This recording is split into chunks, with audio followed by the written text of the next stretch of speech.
नमस्कार भक्तों, आपका एक बार फिर से स्वागत है हमारे चैनल भक्ति की शक्ति में। आज की इस वीडियो में हम आपको बताएंगे कि आखिर एकादशी पर मरने वालों को क्यों नहीं मिलता अन्न का एक भी दाना। एकादशी पर मरने वालों को मिलता है स्वर्ग, लेकिन उनको क्यों रहना पड़ता है भूखा। एकादशी के मौके पर हम आज आपको बताएंगे कि आखिर एकादशी के दिन स्वर्गलोक पहुंचने वाली आत्मा को भूखा क्यों रहना पड़ता है। पितृपक्ष चल रहे थे और इन दिनों पितरों के नाम का श्राद्ध कर्म, दान और तर्पण करने का विधान है। शास्त्रों व पुराणों के अनुसार पितृपक्ष में पितरों के नाम का श्राद्ध कर्म करने पर पितृ खुश हो जाते हैं और पितृदोष से भी मुक्ति मिलती है। गरुड़ पुराण के अनुसार एकादशी का व्रत रखने वाले व्यक्ति की अगर मृत्यु एकादशी के दिन हो जाए तो उसकी आत्मा सीधे स्वर्ग लोक में जाती है और व्यक्ति जन्म मरण के बंधन से मुक्त होकर मोक्ष को प्राप्त करता है। लेकिन एकादशी के दिन मृत्यु होने वाली आत्मा को स्वर्ग लोक में भूखा क्यों रहना पड़ता है। आइए हम जानते हैं आखिर ऐसा क्यों है। परिजनों के बीच भटकती है आत्मा। गरुड़ पुराण समेत अन्य पुराण में बताया गया है कि जब किसी व्यक्ति की मृत्यु हो जाती है तो यमदूत उस आत्मा को अपने साथ यमलोक लेकर जाते हैं, जहां उसके पाप व पुण्य के कर्मों का लेखा जोखा होता है। फिर 24 घंटे बाद ही आत्मा को उसके घर वापस छोड़ देते हैं। यमदूत द्वारा छोड़े जाने के बाद मृत व्यक्ति की आत्मा अपने परिजनों के बीच भटकती रहती है और परिजनों को पुकारती है, लेकिन उस आत्मा को कोई सुन नहीं सकता। परिजनों के रोते बिलखते देखकर आत्मा फिर से अपने शरीर में प्रवेश करने की कोशिश करती है, लेकिन यमदूतों के पासे में बंधे होने के कारण आत्मा ऐसा नहीं कर पाती। इसलिए एकादशी के दिन आत्मा को रहना पड़ता है भूखा। एकादशी के दिन जिस व्यक्ति की मृत्यु हो जाती है वह सीधे स्वर्गलोक में जाती है, लेकिन उनको वहां पर इस दिन भूखा ही रहना पड़ता है। गरुड़ समेत अन्य पुराणों के अनुसार एकादशी के दिन स्वर्ग समेत सभी लोकों में भंडारा बंद रहता है, जिसकी वजह से इस दिन आत्मा को इस दिन भूखा ही रहना पड़ता है। इस दिन स्वर्गलोक में सभी एकादशी का व्रत रखते हैं। हालांकि व्यक्ति से जुड़े पाप व पुण्य के लेखा जोखा समेत सभी कार्य किए जाते हैं, लेकिन इस दिन भोजन किसी को नहीं मिलता है। स्वर्गलोक की तरह वैकुंठ धाम में भी भंडारा बंद रहता है और भगवान विष्णु व माता लक्ष्मी समेत वैकुंठ धाम में रहने वाले सभी एकादशी का व्रत करते हैं। इंदिरा एकादशी का महत्व। पितृपक्ष में आने वाली एकादशी तिथि को इंदिरा एकादशी के नाम से जाना जाता है। इस दिन एकादशी का उपवास करना चाहिए और विधिवत रूप से भगवान विष्णु और माता लक्ष्मी की पूजा अर्चना करनी चाहिए। साथ ही इस दिन पितरों के नाम का दान व श्राद्ध कर्म करने का विशेष महत्व है। ऐसा करने से भगवान विष्णु के साथ साथ पितरों का भी आशीर्वाद मिलता है। धार्मिक मान्यताओं के अनुसार एकादशी का व्रत करने और पितरों की पूजा करने से 7 पीढ़ियों के पितृ तृप्त हो जाते हैं और परिवार में सुख शांति और समृद्धि बनी रहती है। जन्म मरण के बंधन से मुक्त हो जाता है। व्यक्ति गीता में बताया गया है कि माह के 30 दिनों को चंद्र के घटने व बढ़ने के अनुसार 15-15 दिन में बांटा गया है। 15 दिन को शुक्ल पक्ष और 15 दिन को कृष्ण पक्ष कहते हैं। जब चंद्रमा बढ़ने लगता है उसको शुक्ल पक्ष और जब चंद्रमा घटने लगता है तो उसको कृष्ण पक्ष कहते हैं।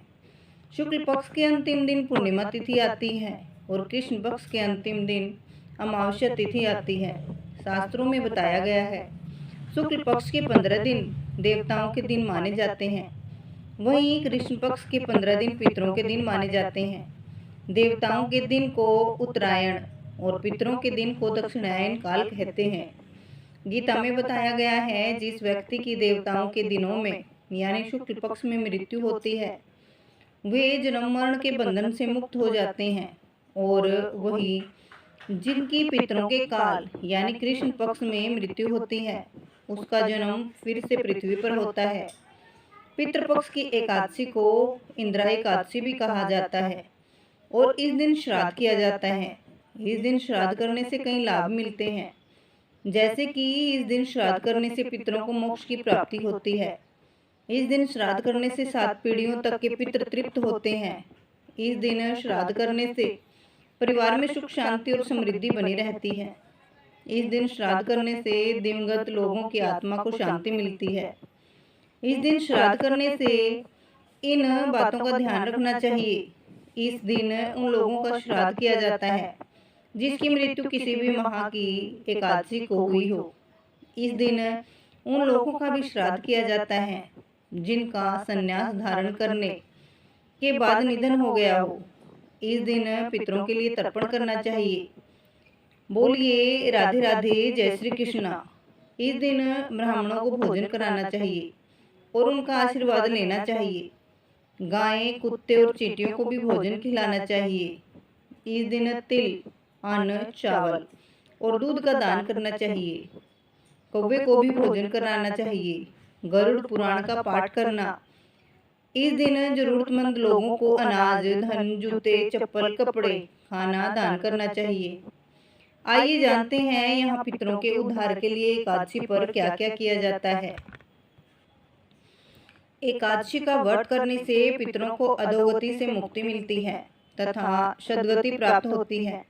मान्यता के अनुसार यदि आपके कोई पूर्वज जाने अनजाने में हुए अपने पाप कर्म के कारण यमलोक नरक में अपने कर्मों का दंड भोग रहे हैं, तो इस एकादशी पर विधि पूर्वक व्रत करके इस व्रत के पुण्य को पूर्वजों के नाम पर दान कर दिया जाए तो उन्हें इस दंड से छुटकारा मिलकर स्वर्ग की प्राप्ति होती है।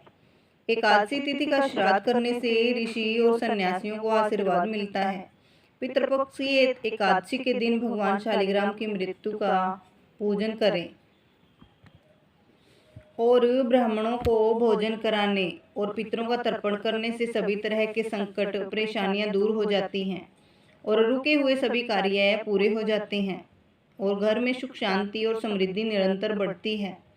श्राद्ध पक्ष की एकादशी पर सबसे पहले देवताओं को अग्निग्रास दें, फिर गायें, कौवे, कुत्ते, चींटी, मछली को भोजन कराएं और साथ ही पीपल वृक्ष के नीचे अन्न जल रखें।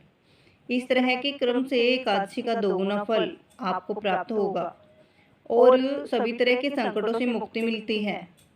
कृष्ण पक्ष का श्राद्ध करने वाला निरंतर ऐश्वर्य की प्राप्ति करता है। एकादशी तिथि को संन्यास लेने वाले व्यक्तियों का श्राद्ध करने की परंपरा है। इस दिन एकादशी व्रत रखा जाता है और इस बार एकादशी का व्रत रखा जाएगा। एकादशी तिथि के दिन श्राद्ध का दान किया गया है तो यह सर्वश्रेष्ठ दान है। इस दिन व्रत रखकर श्राद्ध कर्म करने से पितरों के देव, अरमा और भगवान विष्णु खुश होते हैं। इस एकादशी का व्रत रखने और श्राद्ध करने से कर्ज से मुक्ति मिलती है। एकादशी तिथि का श्राद्ध करने वालों को समस्त वेदों का ज्ञान प्राप्त होता है। एकादशी के श्राद्ध करने वालों के जीवन के संपूर्ण पाप कर्मों का विनाश हो जाता है। इस दिन पूजा करके आप जाने अनजाने में हुए अपने पाप कर्मों से छुटकारा भी पा सकते हैं। भक्तों, आपको ये जानकारी कैसी लगी? कृपया कमेंट करके जरूर बताएं। वीडियो पसंद आया हो तो लाइक करें और ऐसे ही और भी धार्मिक और आध्यात्मिक कहानियों को सुनने के लिए हमारे चैनल को सब्सक्राइब करें। राधे राधे, जय श्री कृष्णा। धन्यवाद।